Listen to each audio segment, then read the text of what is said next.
السلام علیکم ورحمۃ اللہ وبرکاتہ۔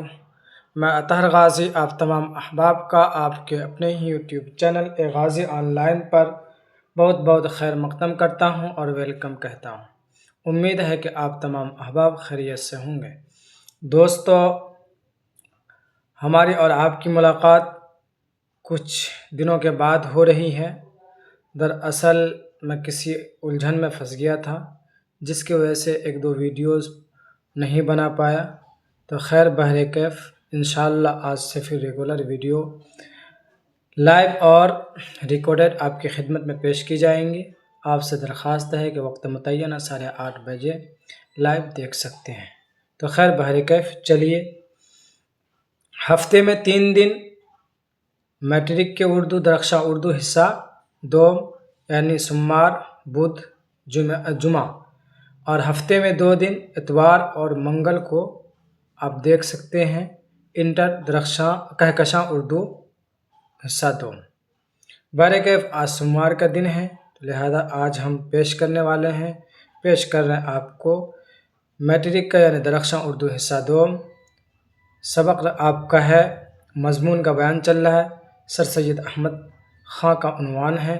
دیکھ لیے سر سید احمد خاں صاحب کا حیات و خدمات، اب ان کا جو ایک مضمون ہے ریا کے عنوان سے، اس کو ہم دیکھیں گے۔ بہرکیف سر سید احمد خاں دلی کے ایک معزز گھرانے میں 1817 میں پیدا ہوئے۔ سر سید کی تربیت ان کی والدہ کے زیر سایہ ہوئی۔ سر سید رحمۃ اللہ علیہ کی جو تربیت ہے ان کو کس نے کیا؟ تو ان کی والدہ محترمہ نے کی۔ بہرکیف تحصیل علم کے بعد 1862 میں غازی پور میں انہوں نے ایک انجمن سائنٹیفک سوسائٹی کے نام سے بنائی۔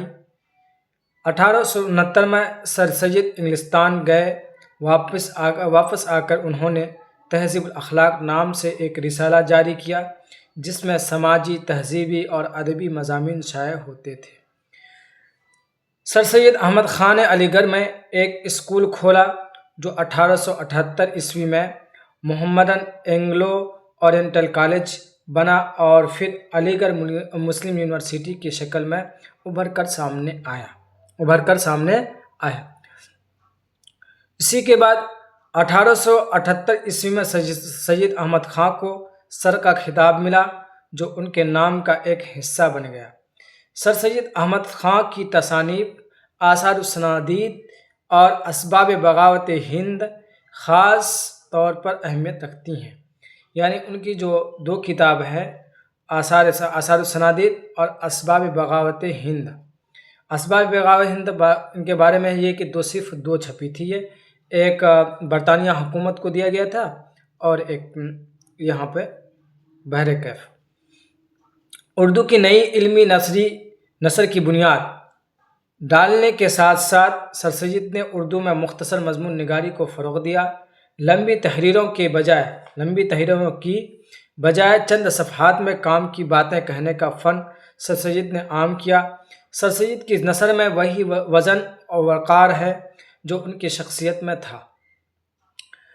سر سید احمد خاں کا انتقال 1898 عیسوی میں ہوا اور علی گڑھ مسلم یونیورسٹی میں دفن ہوئے۔ یہ ان کا بہت ہی مختصر حیات و خدمات ہے۔ آپ یہ نہ سمجھیں کہ تفصیلی، بہت ہی مختصر کے ساتھ ہے، کیونکہ یہ ذات جو ہے سر سید احمد خاں، یہ ان کی ذات اور ان کی حیات و خدمات اتنی زیادہ ہیں کہ اگر اس پر کئی کتابیں لکھنا چاہیں تو بآسانی لکھی جا سکتی ہیں، لیکن پھر بھی ان کے خدمات اور ان کے کارنامے کو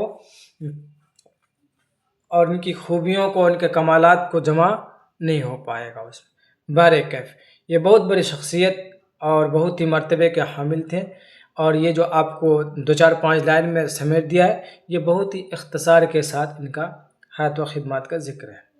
بہرکیف تو آئیے، سر سید احمد خاں رحمۃ اللہ علیہ کے سن پیدائش آپ کو پتہ چل گیا، 1817 عیسوی ہے، اور ان کا وفات 1898 عیسوی میں ہے، اور ان کو جو سر کا خطاب ملا تھا وہ 1878 ملا تھا، اور 1878 ہی میں علی گڑھ میں جو انہوں نے ایک مدرسہ، ایک اسکول کھولا تھا، اس کا نام کیا پڑا؟ محمدن اینگلو اورینٹل کالج بنا، پھر آگے چل کر کے وہ کیا بن گیا؟ مسلم علی گڑھ یونیورسٹی، جس کو آج ہم مختصر کے طور پر AMU کے نام سے جانتے ہیں۔ تو بہرکیف آئیے سر سید احمد خان رحمۃ اللہ علیہ کا مضمون جو ہے ریا، ہم اس پر اب بات کرتے ہیں۔ ریا کے لغت میں معنی آتے ہیں دکھاوا، یعنی لوگوں کے دکھانے کے لیے کوئی کام کرنا۔ دنیا میں ایسے لوگ بھی بہت ہیں جن کا ظاہر کچھ اور باطن کچھ ہوتا ہے۔ باطن میں اندر یعنی دل، ظاہر میں کچھ کر رہا ہے لیکن دل میں کچھ اور ہے، ان کے خلاف ہے۔ دنیا دار اور رند مشرب آدمی جس قدر کے در اصل وہ بد ہیں، اس سے زیادہ اپنے تئیں وہ بد بناتے ہیں۔ دینداری کی بناوٹ کرنے والے جس قدر کے ہوتے ہیں، اس سے زیادہ نیک اپنے آپ کو جتلاتے ہیں۔ کہتے ہیں اگر کوئی آدمی برا ہے تو جس قدر وہ برا ہوتا ہے، وہ دراصل اب اس سے زیادہ وہ برا بن کے لوگوں کے سامنے آتا ہے، اپنے کو پیش کرتا ہے۔ اسی طرح جو اچھا آدمی ہوتا ہے وہ کیا ہوتا ہے؟ جتنا وہ نیک ہوتا نہیں، وہ اپنے آپ کو اس سے زیادہ نیک کہلا کر اور لوگوں کو اور اپنے آپ کو نیک جتلاتا ہے۔ وہ تو دیندار کی ذرا ذرا سی باتوں سے بھی بھاگتے ہیں اور دن رات عشق و تماش بینی اور لچ پنے کی باتوں کی، جن کو دراصل انہوں نے کی بھی نہیں، گپیں اڑاتے ہیں۔ کہتے ہیں کہ دین کی ایسی باتیں جو انہوں نے کبھی کی ہی نہیں، اور دین کی وہ باتیں جو کبھی ان کو سمجھ میں بھی نہیں آئے، لیکن اس کے بارے میں بھی وہ ایک دم ڈینگیں جھاڑتا رہتا ہے۔ گپیں جھاڑتا مطلب ڈینگ جاتا ہے نا، ایسے ہی خالی ڈینگ مارتا ہے۔ اور یہ حضرت بے شمار گناہوں اور بدیوں کو ایک ظاہری دینداری کے پردہ میں چھپاتے ہیں۔ خوب زیادہ وہ گناہ کرتا ہے لیکن دینداری کے آڑ میں وہ کیا کرتا ہے؟ وہ اپنے آپ کو ان کو چھپائے رکھتا ہے، اور ٹٹی کی اوچھل میں شکار کھیلتے ہیں۔ میں سمجھتا ہوں کہ یہ دونوں قسم کے آدمی چنداں برے نہیں ہیں، مگر ایک اور تیسری قسم کے لوگ ہیں جو ان دونوں قسموں سے علیحدہ ہیں۔ کہنا ایک دنیا دار والا برا ہوتا ہے، ایک دیندار والا برا ہوتا ہے، لیکن ان دونوں سے حضرت کہہ رہے ہیں کہ ہم کو یہ کوئی برا نہیں ہے، بلکہ اس سے ایک علیحدہ اور بھی قسم ہے، اور بھی کیا ہے؟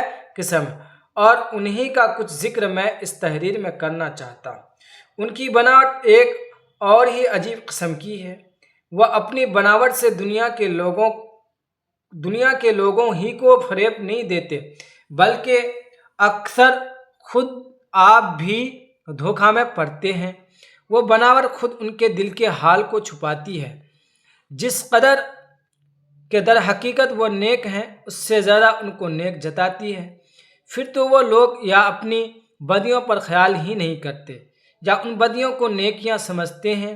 مقدس داؤد نے نہایت دلچسپ لفظوں میں اس برائی سے پناہ مانگی ہے اور اس طرح پر خدا کی مناجات کی ہے: کون اپنی غلطی کو سمجھ سکتا ہے؟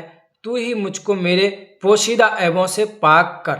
جو لوگ علانیہ بدی کرتے ہیں، اگر ان کو بدیوں اور گناہوں سے بچانے کے لیے نصیحت کی ہے تو وہ لوگ جو در حقیقت موت کی راہ چلتے ہیں اور اپنے تئیں نیکی اور زندگی کے راستہ پر سمجھتے ہیں، کس قدر رحم کے لائق ہیں، کتنی نصیحت کے محتاج ہیں۔ پس میں چند قاعدے بیان کرنا چاہتا ہوں جن سے وہ بدیاں جو دل کی کونوں میں چھپی ہوتی ہے اور جن کے چھپے رہنے سے انسان اپنے دل کا سچا حال آپ نہیں جان سکتا، معلوم ہو سکیں۔ عام قاعدہ اس کے لیے یہ ہے کہ ہم خود اپنے آپ کو ان مذہبی اصولوں کو جو ہماری ہدایت کے لیے مقدس کتاب اللہ میں لکھے ہیں جانچیں اور اپنی زندگی کو پاک شخص کی زندگی سے مقابلہ کریں جس نے یہ فرمایا کہ یہ قرآن پاک کی آیت ہے، دیکھ لی جو کتاب میں لکھی تو اس میں کچھ کمیاں کوتاہیاں تھیں، اس کی اصلاح کی گئی ہے، دیکھ لیجئے۔ انما انا بشر مثلکم یوحا الی انما الہکم الہ واحد۔ یہ انما نہیں ہے، انما ہے۔ آپ اس کو دیکھ سکتے ہیں 16ویں پارے کے شروع ہی میں ہے، اور سورہ کہف ایک سورت ہے، اس کی یہ بالکل اخیر والی آیت ہے۔ بہرکیف رسول اللہ صلی اللہ علیہ وسلم نے فرمایا کہ بلا شک یہ اللہ تبارک تعالیٰ نے فرمایا، یہ رسول اللہ صلی اللہ علیہ وسلم نے نہیں فرمایا، اللہ تعالیٰ نے فرمایا بلا شک میں تمہاری طرح انسان ہوں، یہ قرآن پاک کی آیت ہے، تو میں تمہاری طرح کیا ہوں؟ انسان ہوں، پس میرے پاس وحی آتی ہے اور تمہارے پاس نہیں آتی، اور بے شک تمہارا معبود ایک ہے، اور جو اس درجے کمال تک پہنچا جہاں تک انسان کا پہنچنا ممکن ہے، اور جس کی زندگی ہماری زندگی کے لیے نمونہ ہے، اور جو اپنی پیروی کرنے والے کے لیے بلکہ تمام دنیا کے لیے بڑا ہادی اور بہت بڑا دانا استاد ہے۔ ان دونوں قاعدوں کے برتنے میں بڑی بڑی غلطیاں پڑتی ہیں، کچھ تو لوگوں کی سمجھ میں غلطیاں ہوتی ہیں اور کچھ آپس میں اختلاف رائے ہوتا ہے جو بن ہوئے رہ نہیں سکتا، اور کچھ زمانے کے گزرنے سے ٹھیک حالت اور کیفیت ان واقعات کی جو گزرے معلوم نہیں ہو سکتی۔ اس لیے برخلاف اگلے مسلمان منصفوں کے صرف انہی قاعدے کے بیان کرنے میں اکتفا نہیں کرتا، بلکہ اور بھی قاعدے بیان کرتا ہوں جو انسان کو ٹھیک مطلوبہ راہ پر لے آتے ہیں۔ اپنے پوشیدہ عیبوں کے معلوم کرنے کا ایک عمدہ قاعدہ یہ ہے کہ ہم اس بات پر غور کریں کہ ہمارا دشمن ہم کو کیا کہتے ہیں۔ ہمارے دوست اکثر ہمارے دل کے موافق ہماری تعریف کرتے ہیں، یا تو ہمارے عیب ان کو عیب ہی نہیں معلوم ہوتے، اور یا ہماری خاطر کو ایسا عزیز رکھتے ہیں، خاطر من دل، ہمارے دل کو ایسا عزیز رکھتے ہیں کہ اس کو رنجیدہ نہ کرنے کے خیال سے ان کو چھپاتے ہیں، یا ایسی نرمی سے کہتے ہیں کہ ہم ان کو نہایت ہی خفیف سمجھتے ہیں، یعنی ہلکا۔ برخلاف اس کے دشمن ہم کو خوب ٹٹولتا ہے اور کونے سے ڈھونڈ کر ہمارے عیب نکالتا ہے۔ وہ دشمنی سے چھوٹی بات کو بہت بڑا کر دیتا ہے، مگر اکثر اس کی کچھ نہ کچھ اصلیت ہوتی ہے، تانا باشد چیز کے مردم نگویند چیز ہا، جب تھوڑی چیر ہوتی ہے تو اس کو بڑھایا جا سکتا ہے، یعنی جب کوئی چیز چھوٹی ہو تو اس کو بڑھایا جا سکتا ہے، جب کوئی چیز ہو ہی نہ اس کو بڑھایا کیسے؟ تو اسی لیے دشمن جو ہے وہ چھوٹی سی بھی اگر عیب یا چھوٹی سی بھی کمی کو اگر دشمن کو چھوٹی سی بھی کسی عیب کا یا نقص کا پتہ چل جاتا ہے تو وہ کیا کرتا ہے؟ اس کو بڑا بنا کے پیش کرتا ہے۔ دوست ہمیشہ اپنے دوست کی نیکیوں کو بڑھاتا ہے اور دشمن عیبوں کو، اس لیے ہم کو اپنے دشمن کا زیادہ احسان مند ہونا چاہیے کہ ہم کو ہمارے عیبوں سے مطلع کرتا ہے۔ اگر ہم نے اس کے طعنوں کے سبب ان عیبوں کو چھوڑ دیا تو دشمن سے ہم کو وہی نتیجہ ملا جو ایک شفیق استاد سے ملنا چاہیے تھا۔ دشمن جو عیب صحیح یا غلط ہم میں لگاتا ہے ہمارے فائدے سے خالی نہیں، اگر وہ ہم میں ہوتا ہے تو ہم اپنے عیب سے مطلع ہوتے ہیں، اور اگر نہیں ہوتا تو خدا کا شکر کرتے ہیں کہ وہ عیب ہم میں نہیں۔ سچ ہے کہ دشمن از دوست ناسے ترست، این جز نکوئی نگویت و این جز بدی بخویت۔ دشمن دوست سے زیادہ ناسے ہے، اس لیے کہ وہ دوست سوائے نیکی کے اور کچھ نہیں کہتا، اور وہ دشمن سوائے برائی کے اور کچھ نہیں کہتا۔ پلوٹارک کا دشمنی کے فائدوں پر جو مضمون ہے، اس میں اس نے یہ بات لکھی ہے کہ دشمن جو ہم کو بدنام کرتے ہیں اس سے ہم کو ہماری برائیاں معلوم ہوتی ہیں، اور ہماری گفتگو میں اور ہمارے چال چلن میں اور ہماری تحریر میں جو نقص ہیں وہ بغیر ایسے دشمن کی مدد کے کبھی معلوم نہیں ہوتے۔ کہہ رہے ہیں کہ یہ جو پلوٹارک کا دشمنی کا جو مضمون ہے اس مضمون کو ہم کو پڑھنا چاہیے، اس لیے کہ اس میں جو بات لکھی ہے وہ بڑی زبردست بات لکھی ہے۔ کیا بات لکھی ہے؟ دشمن جو ہم کو بدنام کرتے ہیں اس سے ہم کو کیا ہماری برائیوں کا پتہ چلتا ہے، اور وہ جب ہماری گفتگو میں اور ہمارے چال چلن میں ہماری تحریر میں جو نقص نکالتا ہے وہ بغیر ایسے دشمن کی مدد کبھی معلوم نہیں ہوتی، کیونکہ آپ کے دوست آپ کی وہ غلطیاں بتائیں گے نہیں، اور آپ کے دشمن ہی وہ اس چیز کو بتا رہے ہیں، تو دشمن ہی اصل بھلا ہے اور صحیح مانوس ہے۔ بہرکیف علی حاضر قیاس، یعنی اسی پر قیاس کر کے اگر ہم خود اپنے آپ کو سمجھانا چاہیں کہ ہم کیا ہیں تو ہم کو اسی بات پر غور کرنا چاہیے کہ جو لوگ ہماری تعریف کرتے ہیں اس میں سے ہم کس قدر کے مستحق ہیں، اور پھر یہ سوچنا چاہیے کہ جن کاموں کے سبب سے وہ تعریف کرتے ہیں یا نہیں، اور پھر ہم کو یہ بھی سمجھنا چاہیے کہ وہ نیکیاں جن کے سبب ہماری تعریف کرنے والے ہماری تعریف کرتے ہیں دراصل ہم میں یہ کہاں تک ہے۔ ان باتوں پر انسان کو بخوبی غور کرنا نہایت ضروری ہے۔ ہم کو ایسی نیکی پر بھی جس کو ہم نے اپنے خیال میں نیک سمجھا ہے مگر در حقیقت اس کی نیکی مشتبہ ہے، زیادہ اصرار نہیں کرنا چاہیے، بلکہ لوگوں کی رائوں کو بھی نہایت قدر و منزلت کرنی چاہیے۔ جو ہم سے اختلاف رکھتے ہیں اور جو عقلمند اور نیک دل ہیں، اور جس طرح ہم نیک دلی سے بات کہتے ہیں اسی طرح وہ بھی نیک دلی سے ہم سے مخالفت کرتے ہیں، مگر یہ بھی دیکھنا چاہیے کہ ان اختلاف کرنے والوں نے صرف آزادی رائے اور اس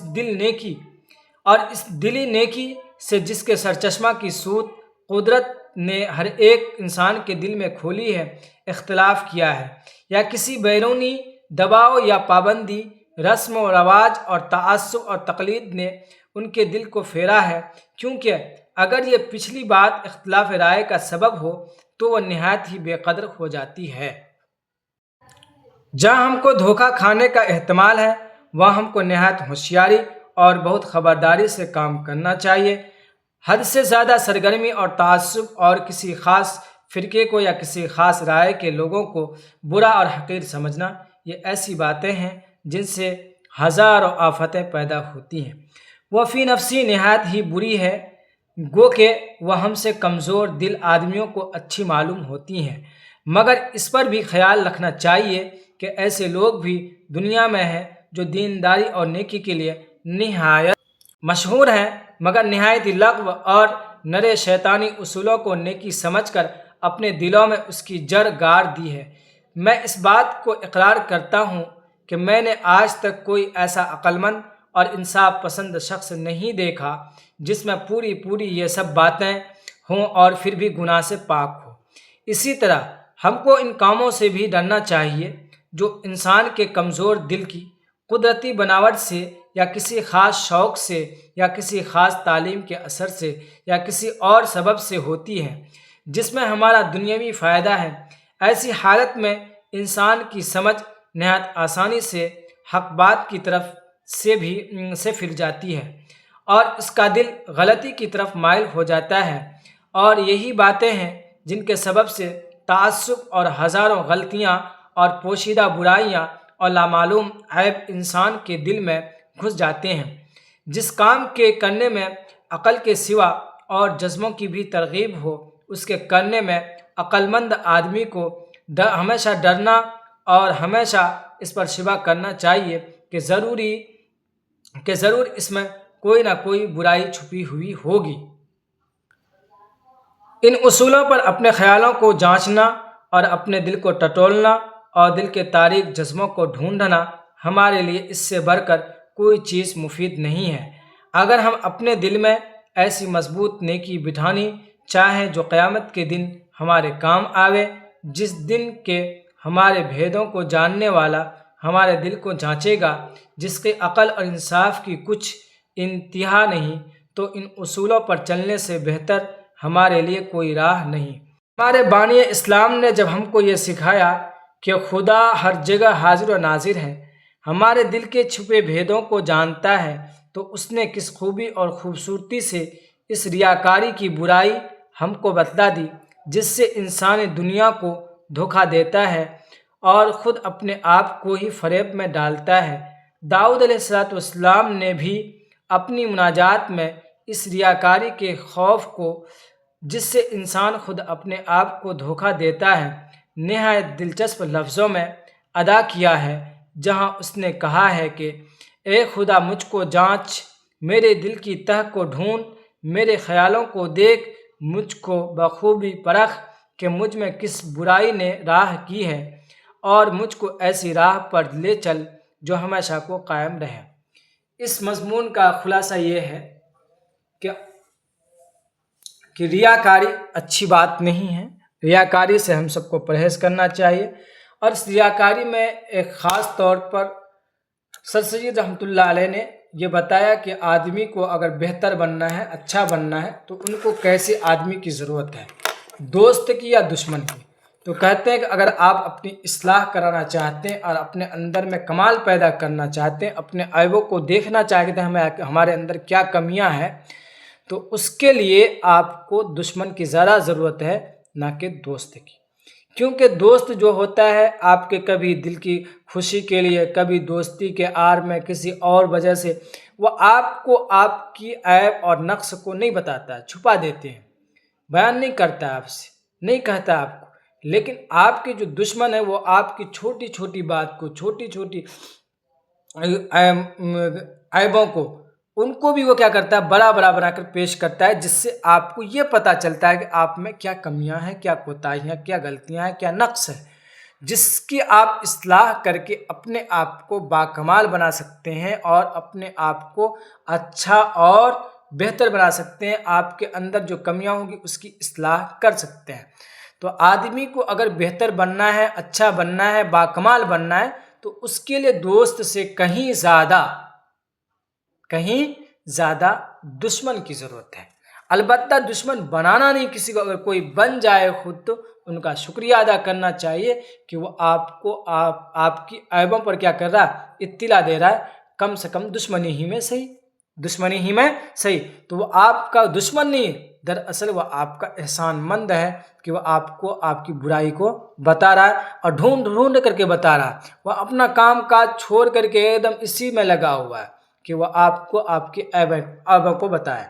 تو بہرکیف یہ اللہ تبارک تعالیٰ کا ایک نظام ہے۔